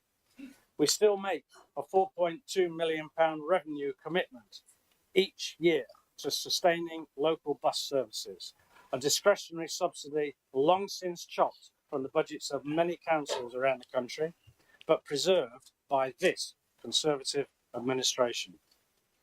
There has been no cut to buses, Mr Chairman, so we shouldn't be listening to misleading claims. That more than doubles to £9 million when we include the £3.8 million we've secured through our bus service improvement plan and the £1 million secured from developers through Section 106 agreements, which together with our core funding is supporting some 60 bus routes in Nottinghamshire that would otherwise not be viable. A notable example came in the summer of 2023 when we saved the 141 bus service by working with Stagecoach to introduce a new operating and subsidy model following the withdrawal of the previous operator. And since August 2022, we have been a national trailblazer with our innovative and flexible NOTS Bus on Demand service, investing £1.4 million a year in 7 zones now operating across the county, helping our ambition for every community to have access to a bus service. It is persuading more people to use the bus, and we can prove that it is. In the first 6 months of 2024, the number of residents travelling by bus in Nottinghamshire grew by almost 11% compared with the same period in 2023, demonstrating the success of this council's work with bus operators to promote bus use across the county. This transport legacy will be fully transferred and inherited by EMCA by April 2026. As we facilitate this transfer to EMCA or a new unitary council structure, our aim is to ensure we leave the strongest, most sustainable legacy we can for those inheritors and successors in the public, Chairman. I would have looked forward to their alternative budget, but oh dear, they haven't submitted one. How irresponsible, Mr. Chairman. I will emphasise by finishing that our spending on highways will increase 30% from £55 million to £72 million. Thank you, Chairman. Thank you, Councillor Clark. We have 14 members registered to speak. My next speaker is Councillor Callaghan, please. Right. Right, isn't it? It did actually. Well, I rise really to say definitely to everybody in this chamber, I'm definitely top at barrel. And do you know why? Because I'm proud to wear my rosette. Because I do. I'm not hot air. I do for my residents. That'll do me.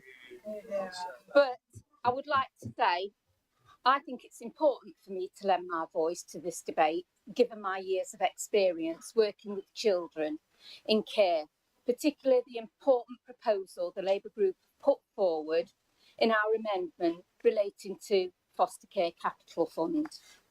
As corporate parents, it is a duty for all of us to improve outcomes for our looked after children where we can. The way to attain best outcomes is for children to grow up in a family setting rather than in residential care.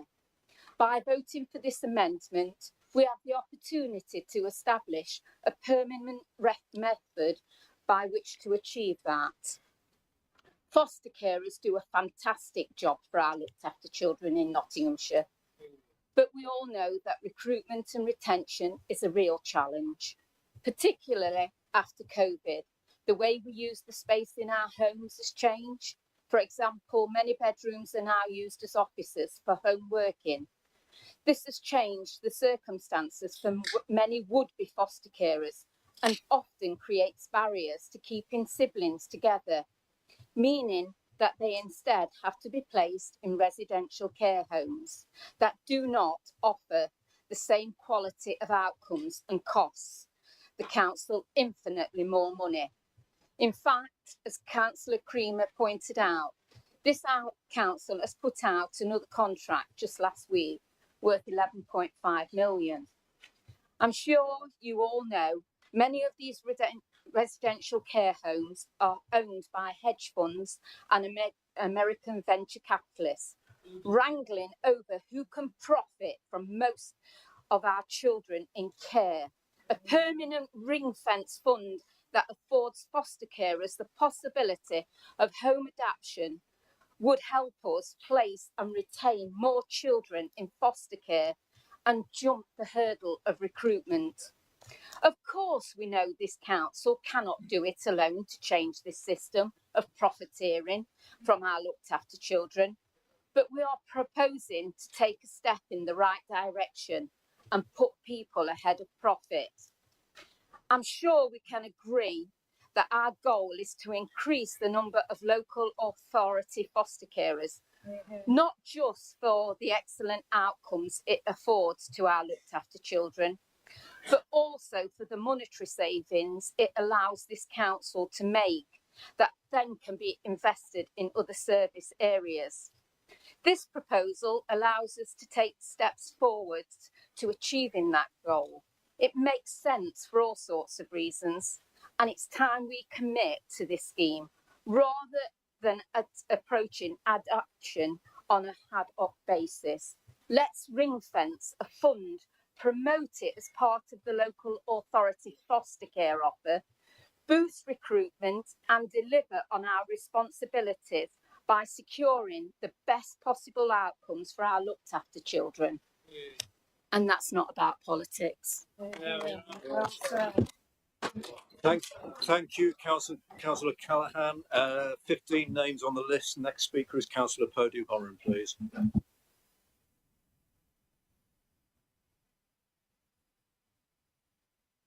Thank you, Mr. Chairman. I wish to start by thanking the Section 151 officer, Mr. Stevenson, and his colleagues, including Mr. Bicknell, for their impartial information that they have helped us with over the last few weeks while we've analysed the budget. And Mr. Chairman, we came to the conclusion that the current cat's cradle, which has been slowly designed over the last 8 years or so, is ridiculous, and we wouldn't start from here. And in a few weeks' time, after the election, hopefully the independent group will be taking a root and branch review of the finances of this council. And this meeting is absolutely crucial, and a lot of people are watching us today because, as every council taxpayer in Nottinghamshire realises, we take approximately about 75 pence out of every pound in their council tax bill. And we take it extremely seriously. And Mr. Chairman, to confirm what my colleague said earlier, I won't be supporting the Conservative proposals, and neither will I be supporting the window dressing attempt by the Labour group with their so-called amendment. Mr. Chairman, this year's budget is balanced on the use of reserves, which, as we all know, you can only use once.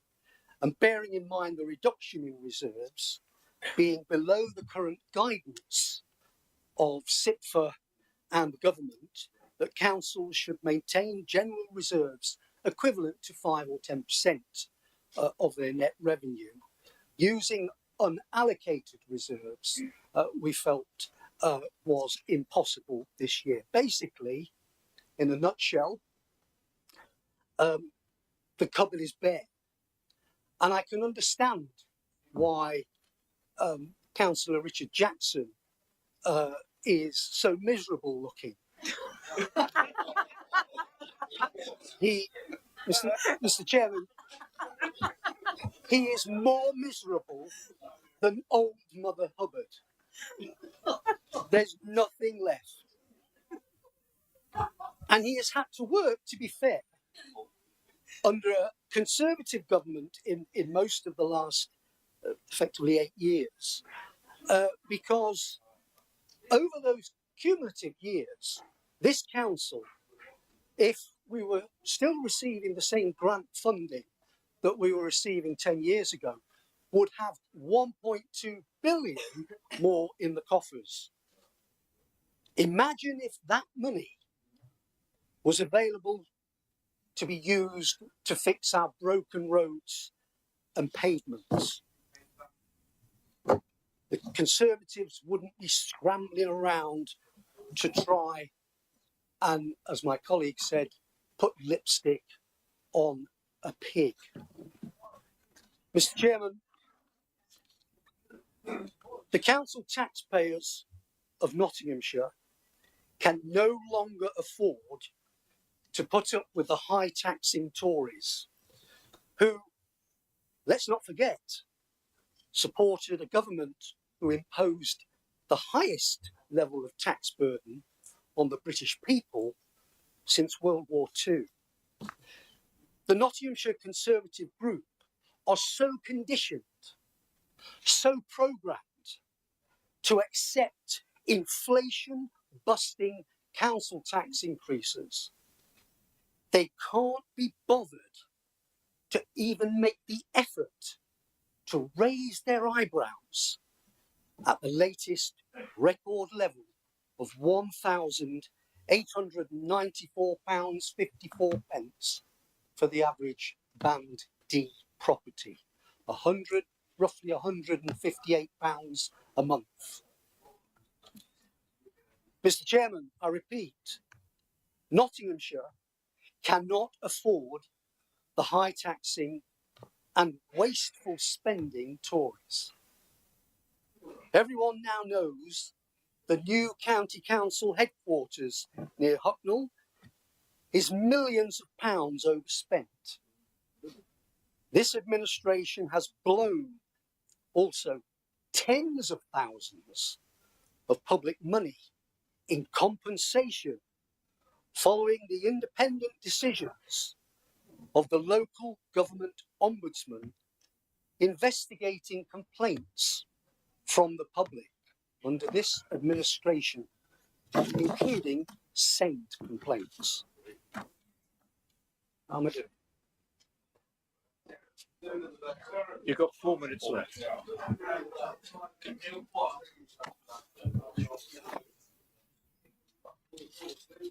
Mr. Chairman, with an additional virtually £2,000 a year being paid by the average bandee since the Conservatives came into office in 2017, I repeat, Nottinghamshire can no longer afford the high taxing Tories. People have said to me on doorsteps recently that you, Mr. Chairman, and your colleagues voted in an apprentice to run this council. If Lord Sugar was here today, Mr. Chairman, he would probably give the same verdict as the people of Nottinghamshire will give you on the Thursday, the 1st of May, in 10 weeks' time today. You're fired. Thank you. Thank you, Councillor Purdue-Horan. You still have 2 minutes left to go as well. Right, the list continues. We have still 15 speakers. Conscious of time, next speaker is Councillor Gowland, please.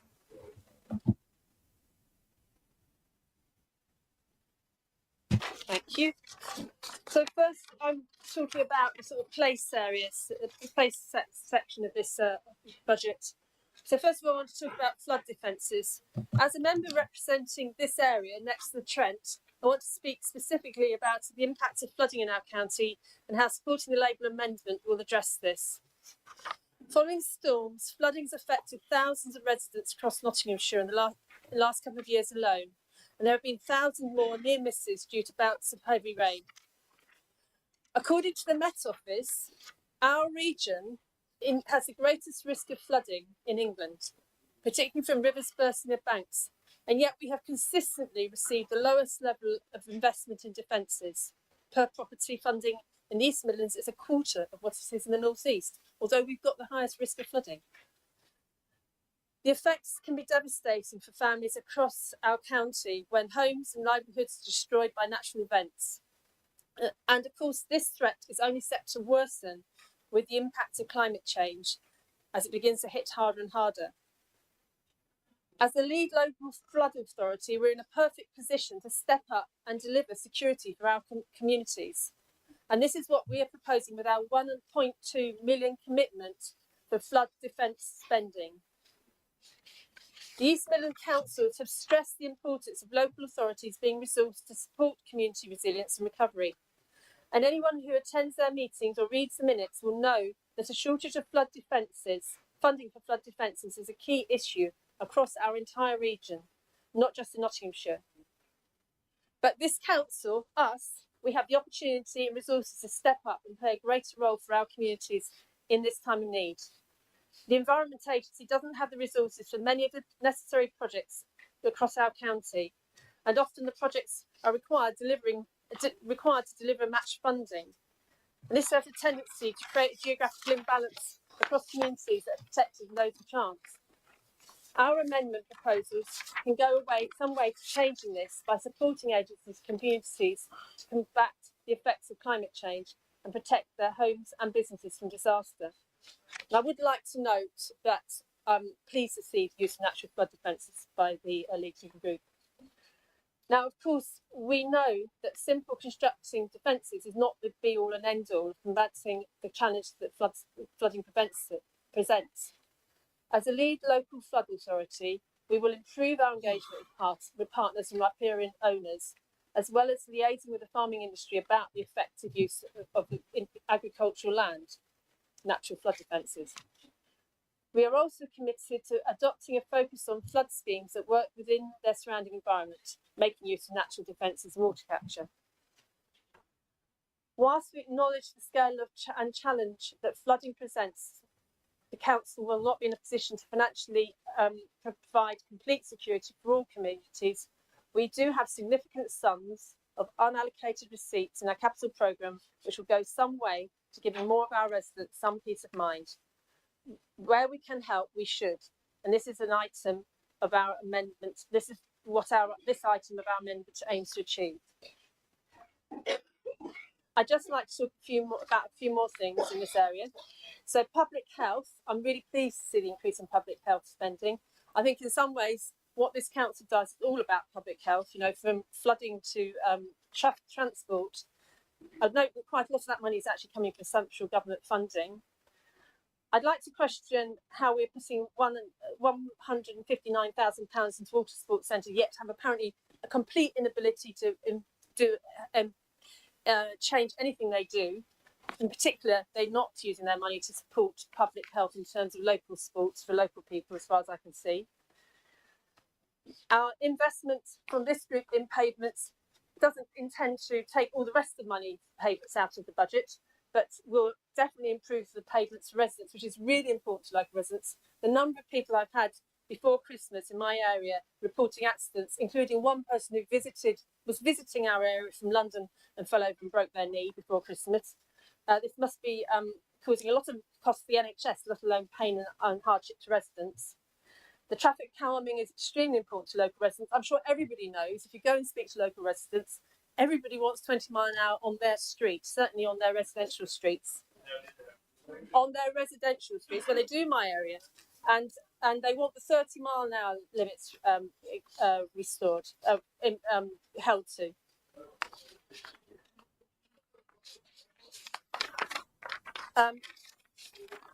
Thank you.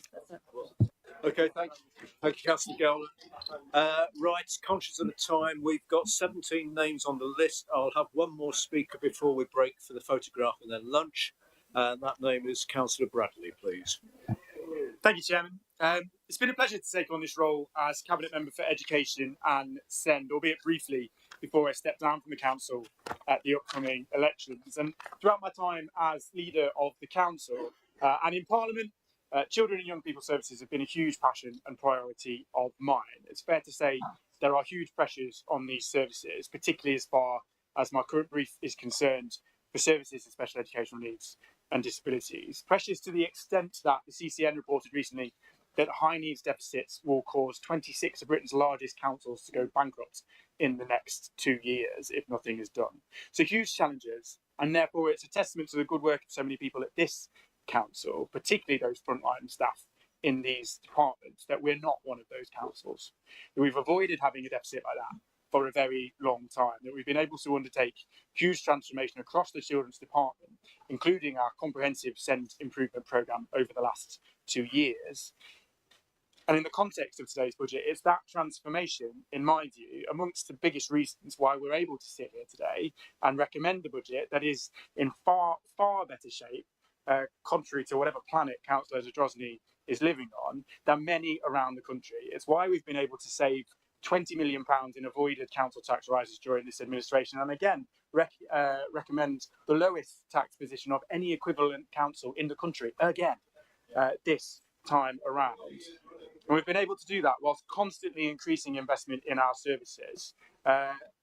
We always get this local government cuts narrative. In 2010 to 2015, and austerity was incredibly difficult. But since I've been on this council, our budget has gone up every single year. And that is also worth recognising. Well, I leave Councillor Taylor to speak in more detail about the work that's happened across children's services.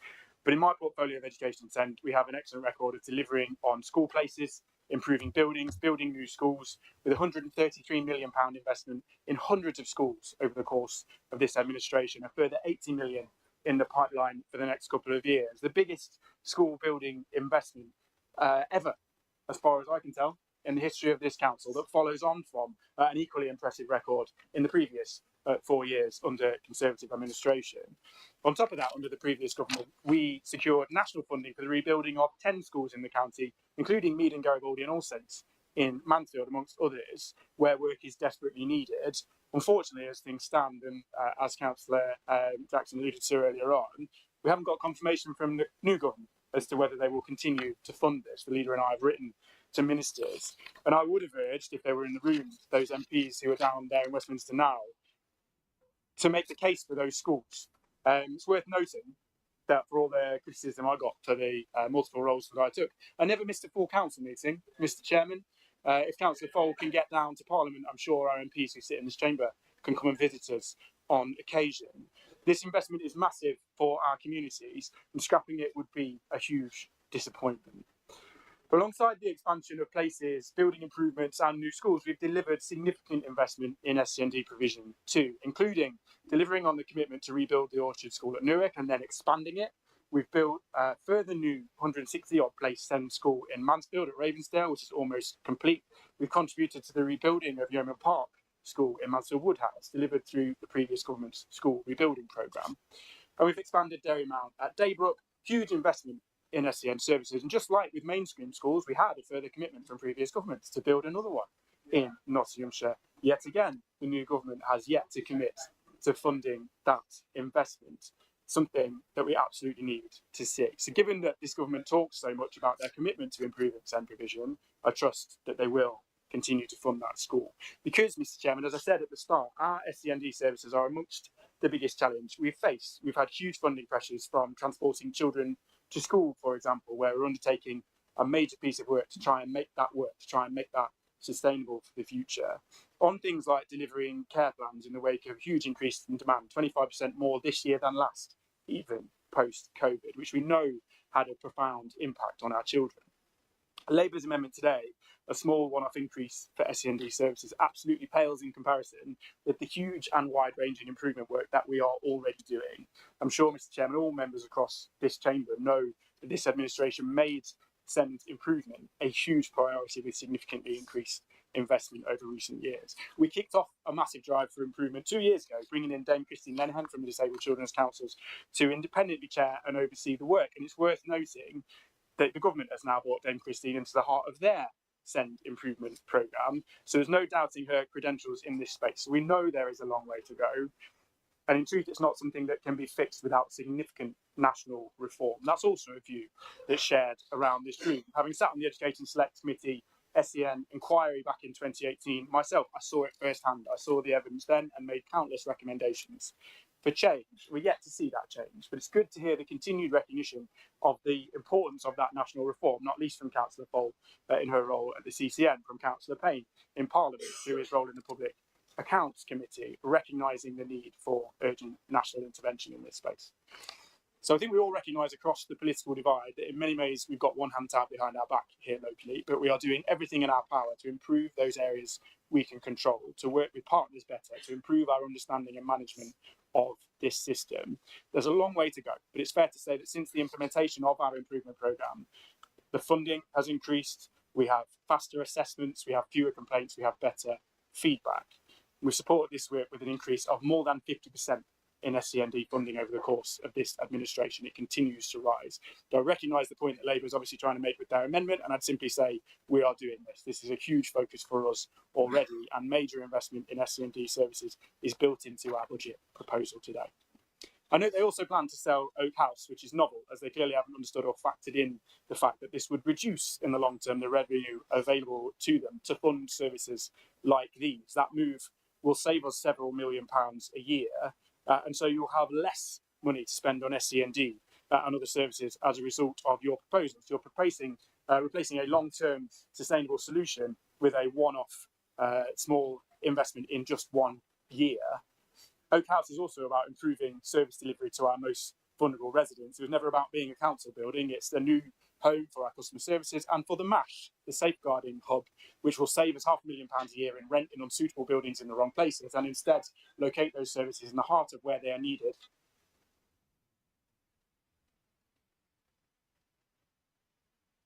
Reduce the amount of funding available for important services, but would also cancel a major investment in improving the MASH and safeguarding services in our county. Dare I say, that's Labour all over, Mr. Chairman. There's been an awful lot happening in the Children's Department during the course of this administration. The funding for children's services and support continues to rise year on year, even we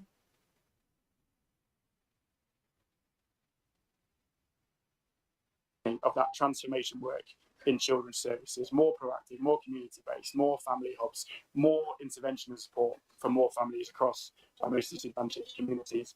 And that means we have fewer children in care, we have better outcomes. It means we're able to balance the books where other councils are struggling. I hope you forgive me, Mr. Chairman.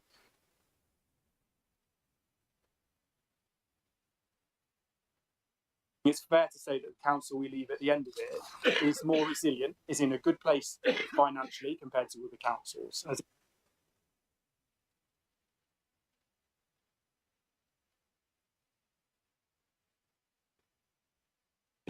To positive change. We've changed the entire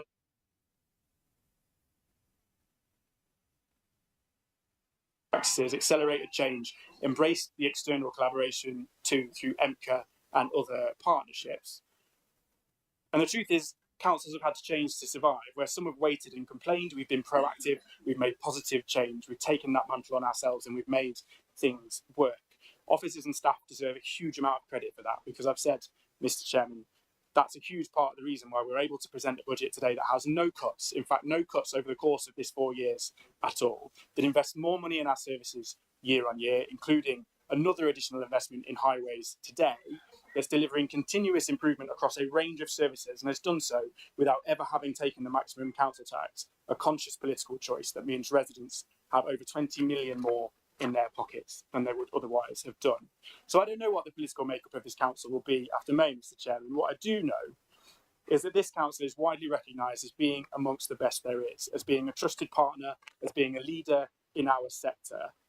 This administration has outperformed other councils on almost every measure. We've never cut services. We're investing more than other councils. We're taxing residents less than other county councils. And when he lands back on planet Earth, even Councillor Drosny knows that this budget today continues to set Nottinghamshire County Council on a positive and sustainable footing, being able to support our residents for the long term.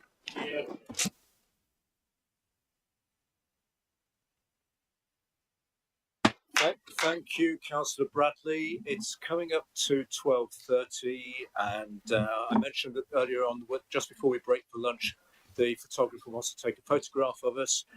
Just so you know, we have 20 names on the list ready to speak after lunch. So we're now in the hands of the photographer. So what would you like us to do? What do we smile or look normal? So.